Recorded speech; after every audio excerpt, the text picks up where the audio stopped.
Since Jaden and Camila have come back to our hometown for the birth of their child, my mother-in-law declared coldly that I should leave. Jaden and his family need to move in here, and we no longer require another maternal presence, she said, leaving me both shocked and bewildered. She added that I should vacate by the following day. Ever since I joined this family through marriage, I felt like an outsider, merely tolerated and never fully embraced. This harsh expulsion from my home by my mother-in-law was the final blow, indicating that I was never truly accepted. As I stood there, trying to grasp the gravity of her words, I couldn't help but feel betrayed. You've been a redundant part of this family for a while, she continued. You should be thankful you even got a chance to play a role in this family, despite your inability to bear children. Her words cut deep, and she even suggested that Julian, my husband, might be growing weary of me. I'm Sophia, a 41-year-old woman living in a well-located neighborhood close to the shopping mall with excellent connectivity to the city center. When we were house hunting, Julian, who is 6 years my senior and was recently promoted to a marketing manager, insisted on finding a spacious apartment despite the high rent. The additional space was worth it to accommodate our needs. Julian, whom I met through a friend and married after 3 years of dating, has always been a source of profound kindness. His gentle nature was comforting, especially when I disclosed my infertility issues, a result of past health problems. His support never faltered, just as my love for him remained steadfast upon discovering he had a son named Jaden from a previous marriage. Now, as Jaden turns 7 and doesn't require much care, the presence of my mother-in-law was supposed to be a relief, not a burden. Yet, here I am, faced with eviction from my own home without any prior discussion with Julian. If this isn't some cruel scheme cooked up by Jaden and my mother-in-law, then I need not hold back with my husband either, I thought to myself, resolving to confront the situation head-on. Whatever happens to this house now is no longer my concern. I hope they come to face the harsh realities they've long ignored. After his divorce, my husband Julian received a lot of help with childcare from his parents at their home. Unfortunately, a few years later, Julian's father died in an accident, and his mother assumed the role of Jaden's primary caregiver. From the very beginning, Jaden wouldn't even make eye contact with me. I chalked it up to his shy nature and the awkwardness of approaching adolescence. So I didn't press the issue. As long as his family accepted me, I was content. My mother-in-law was a quiet and refined woman. When I visited to formally introduce myself after Julian and I got engaged, she treated me with such politeness that I was convinced we would get along well once we started living together. I'll continue to prepare the meals as I have been. Julian comes home late, so it's okay if we eat at different times, right, Sophia? I'll leave the cleaning and laundry to you. Let's work well together, she proposed. After we married, I shifted from a full-time marketing manager at the pharmacy to part-time to better manage the household chores. My new schedule had me starting work later in the morning and not getting home until nearly 7:49 p.m. Dinner was always ready when I arrived, which was one small comfort in our cohabitation. My mother-in-law and Jaden usually ate before I got home, so I often found myself dining alone. Even after we were married, I sometimes felt a sense of emptiness, wondering, is this it? But I gradually accepted that this was simply the way our family functioned. I started to realize that my mother-in-law never really liked me and didn't consider me a true part of the family. One day, I tried to break the ice with Jaden, hoping he might have started to feel more comfortable around me. Jaden, the school's activity day is before summer, right? When is it? We're all planning to come see you, I said, trying to involve myself in his life. But before Jaden could respond, my mother-in-law quickly interjected. We'll go there. Just Julian and me, Sophia. You don't need to worry about it. Misunderstanding her, I thought she was just being considerate. I can get the day off work. Let's all go together, I suggested eagerly. You don't need that. You're Julian's wife. And Jaden's family has always been just Julian and me, she replied coldly. I was taken aback, not just surprised but quite shocked by her blunt dismissal. That night, when I brought it up with Julian, he explained, Mom's been really clinging to Jaden. She probably thinks you're trying to take him away from her. This revelation helped me see the deeper dynamics at play, but did little to ease the sting of exclusion. I always told myself I would have a conversation with her about it one day. Gradually, I began to participate more as a mother during school activities. But Jaden and I seldom spent time together outside these events. At times, I could sense that Jaden wanted to communicate with me, but my mother-in-law consistently interrupted our interactions. Eventually, I discovered that she had been spreading harmful rumors about me to Jaden. She told him, Sophia said she could be happier with Julian if Jaden weren't around. She's a terrible person. Even your father must have been deceived by her. Hearing such things during his formative years, it's no wonder Jaden grew distrustful of me. It was a disturbing revelation, and until then, I hadn't imagined my mother-in-law could stoop so low. After Jaden graduated high school, he moved in with his girlfriend and left home as soon as he began college. A year into his career, he married her, opting for a quiet, ceremony-free wedding. Once Jaden moved out, my mother-in-law's behavior took a surprising turn. She stopped doing any housework, almost as if her only remaining interest was to torment me. She ceased cooking, something she had always done, and instead took to sitting at the dining table, waiting for me to return from work. Without a moment to rest, I would find myself standing in the kitchen trying to prepare dinner. I was never skilled at cooking, largely because I had always depended on my mother-in-law to handle the meals. Whenever I did cook, she critiqued every dish relentlessly. "This tastes awful," she would declare after tasting my cooking. "I'm sorry, I'm trying my best," I would respond. "You're astonishingly tone-deaf when it comes to flavors, Sophia. It's a good thing Jade never had to endure this," she would retort. If she found it so objectionable, I often thought she might as well cook herself.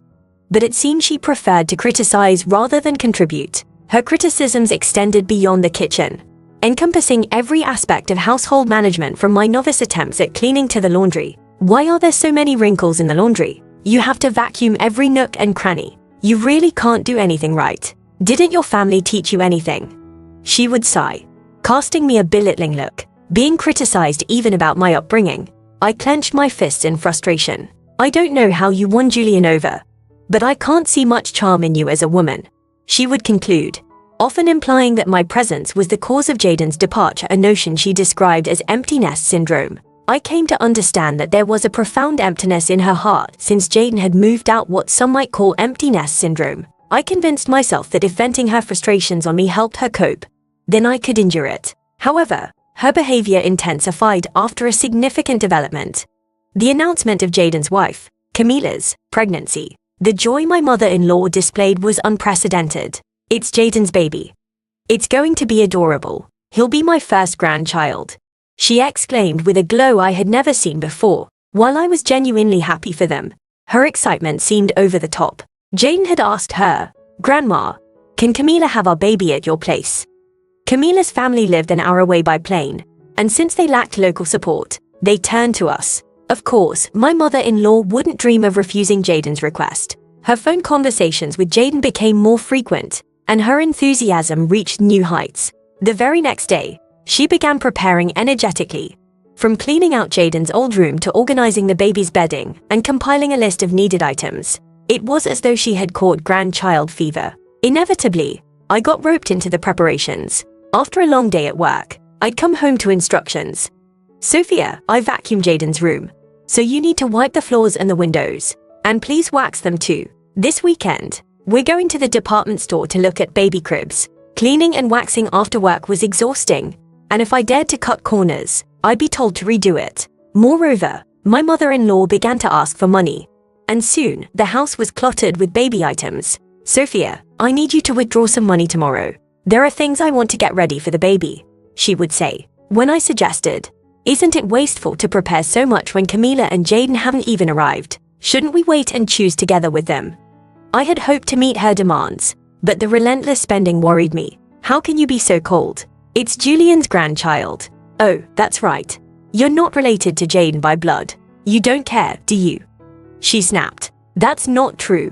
Please don't say that. I just thought Camila might want to pick things out herself," I replied, trying to make a valid point. Perhaps because my argument hit a nerve, my mother-in-law glared at me sharply. I instantly felt I had gone too far, but it was too late. Without a word, she retreated to her room, looking upset. I had some time to reflect on the situation, but I was still shocked by the way I was discussed in relation to Mia. The next morning, my mother-in-law didn't emerge from her room, likely still upset from our conversation.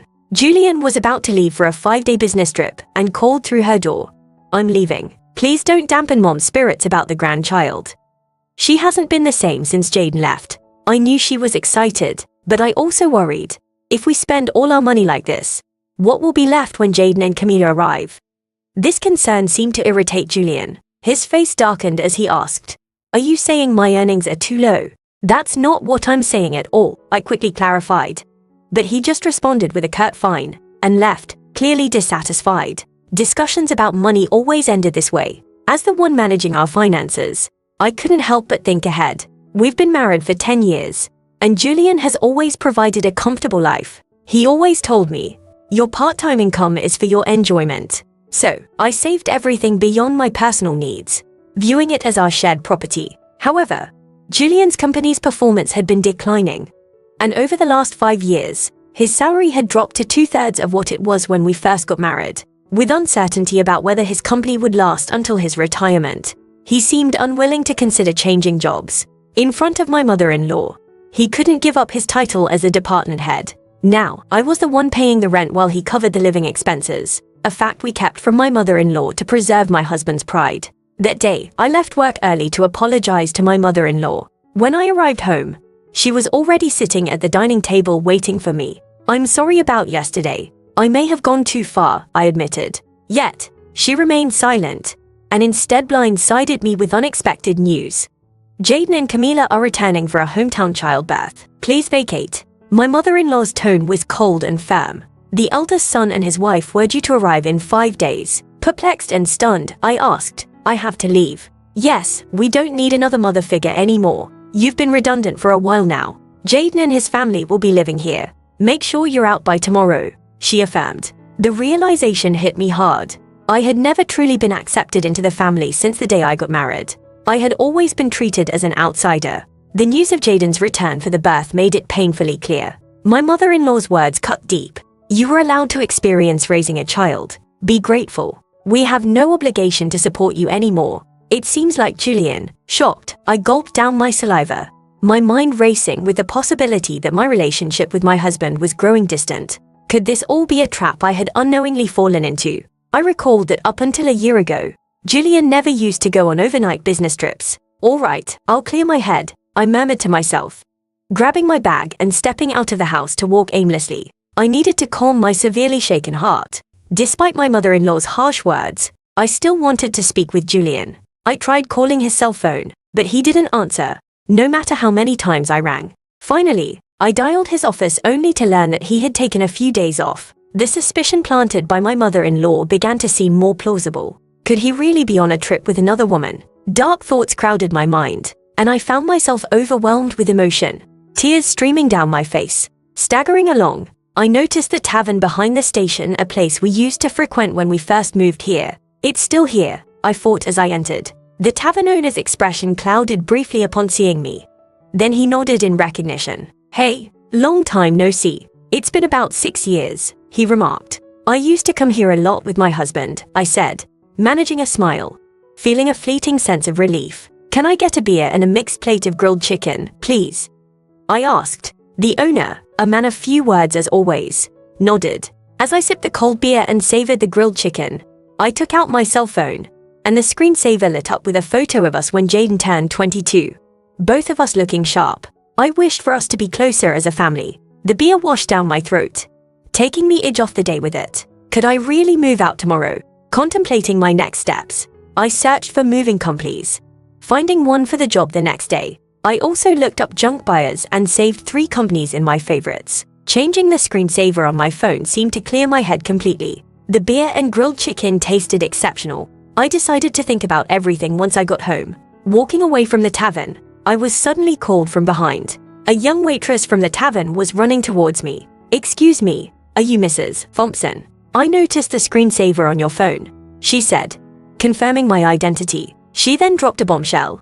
My husband was having an affair with one of their employees. We exchanged contact information, and she promised to keep me informed. My mother-in-law's chilling words echoed in my mind, proving to be true. Instead of feeling sadness, a fierce anger welled up within me. It was time to tackle this situation head-on. Determined, I booked an appointment with a moving company and resolved to move out that very day. If it wasn't a conspiracy and both my mother-in-law and Jade were involved, then I no longer felt obligated to honor any familial ties. Returning home, I packed my belongings diligently until midnight. The moving company arrived on schedule, and I informed them that I was leaving as requested. I took everything I had purchased over the years, erasing every trace of my presence. My mother-in-law panicked at the sight, but I was resolute. I'm taking everything I bought. You can start a completely new life tomorrow, I declared, barely suppressing a laugh despite her protests. As I directed the movers, my mother-in-law voiced her complaints loudly. But there was nothing she could do to stop me. The only items left in the house were piles of baby gear and her old dresser from before the marriage. Well then, I bid you farewell. There should be no trace of me left. So enjoy your life with Julian, Jaden, and his family, I declared. Leaving her sitting there stunned, I placed the keys on the table, exited the room, and let the movers hold on to my belongings for a while. I decided to stay with a single colleague, feeling a sense of completion. That night, I slept more soundly than I had in a long time. A week later, I finally heard from my husband. While pondering if he was involved with another woman, I received a call from the young woman at the tavern. I got a shot, so I'll send it to you, she said. The photo she sent showed my husband chatting up a not-so-young woman at the tavern. Driven perhaps by a sense of justice, she must have followed them after they left the bar. Another photo showed the three entering a hotel. Even in such trying times, the cheating continued. I fought, and any last bit of affection I had for my husband dissipated. I asked for the woman's name and had her address looked up. Armed with all the evidence of the affair, my husband called. Sophia, where are you? Jaden and his family are here too. Aren't you going to come home soon? No, I'm not coming back. Your mom told me to leave. I'm done here. Jaden and his family are going to live with you now, right? I responded. I had heard that after graduating from vocational school, they'd been hopping from job to job and were now working part-time. I'm fine, so don't worry about me. Your mom and Jaden didn't like me, right? I reckon they're happy to have the place to themselves without me around, I added, my snide comment leaving my husband speechless. He knew his mother and Jaden never accepted me as family, but pretended otherwise. Well, all right. I have something to say, so I'll come back there, he finally replied, his voice tinged with a plea for relief. Days later, I returned to the house, ready to face whatever awaited me. For the first time in a long while, the house looked different. New pieces of furniture and appliances filled the space. When Jaden and Camila saw me enter, they merely nodded from their spots on the sofa, choosing not to rise.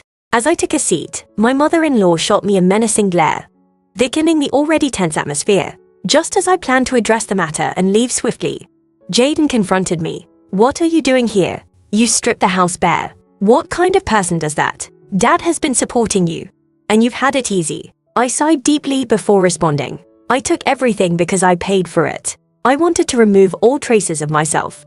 Just as you seem to want, right? That's absurd. There's no way you could afford all that on a part-time job at the pharmacy, my husband interjected. When I glanced at him, he spoke as though he had come to some resigned acceptance. We've been managing with what both Sophia and I earn. But really, those items should be considered ours. Choosing to speak up instead of letting my husband continue, I clarified. Julian's company has been underperforming, and his salary has significantly dropped. For the past 5 years, I've been covering the gaps, and now, I'm even paying our rent. My mother-in-law looked at my husband in surprise. I'm not just a part-timer. I'm a part-time chemotherapy pharmacist, and the pay is quite substantial. Actually, I make more than Julian now. At my words, my husband awkwardly looked away, while my mother-in-law's eyes darted frantically between us. From now on, Jaden, you'll be paying the rent since you're going to live here. After all the support your grandma received, it's time for you to take care of her, I declared. Jaden looked at me, shocked. Rent? How much is it? He asked. It's $6,250. Good luck, I replied, as his face fell. Since it seems my role as a mother figure is over, I have no obligation to support you anymore. Get it together. You're going to be a father soon. Jaden shook his head, muttering, that's impossible. But it was Camila who spoke up next, her voice rising in alarm. Wait, $6,250. Weren't we supposed to live here for free? I almost laughed. Don't worry, Camila. You can always move to a cheaper place. Julian still earns a decent salary. At that, Camila's expression softened slightly. Oh, since I'll be leaving, life might still get tough with your mistress, huh? I said, turning to Julian. At that, Camila finally broke down in tears. My husband looked panicked. What are you talking about? He stammered. Camila shot back. Oh, your mother told me about the new woman. I decided it was time to end my role as a wife as well. It hasn't even been 10 days since I left the house. Wouldn't that hurt Hazel if she heard you?" I mentioned, hinting at the other woman. At the mention of Hazel's name, my husband jolted, realizing I knew everything. He held his head and sighed. "This is not how I wanted things to go."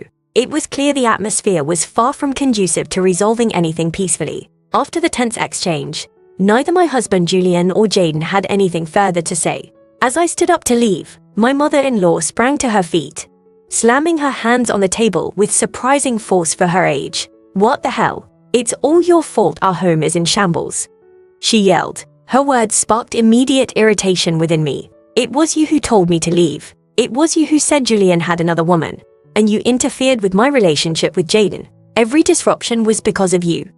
I felt a surge of heat in my chest, regretting not being more assertive in my relationship with Jaden and always holding back due to my mother-in-law. Jaden remained quiet, and I turned to Julian. "It's time for you to step up, Julian. He's your son, going through a hard time. You should support him.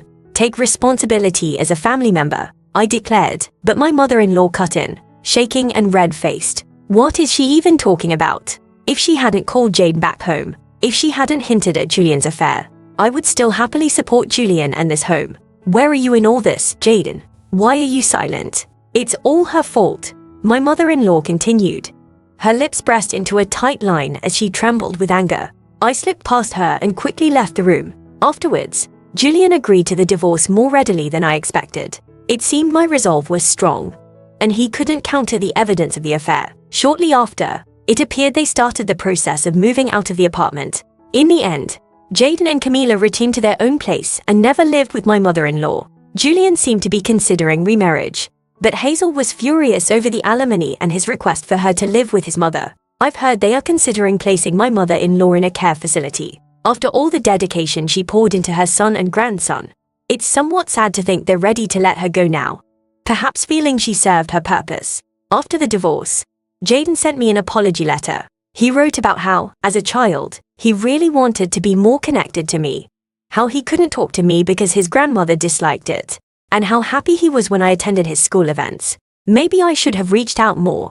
Then perhaps we could have built a different relationship. Even though our ties have officially ended, I quietly pray for Jaden's happiness. I've returned to my work as a chemotherapy pharmacist and rented an apartment close to my workplace. Feeling uneasy about keeping the furniture and appliances I took with me, I had them all picked up and disposed of by a junk removal service. Life without my mother-in-law's interference is peaceful and comfortable. For now, I want to live for my own happiness, not someone else's.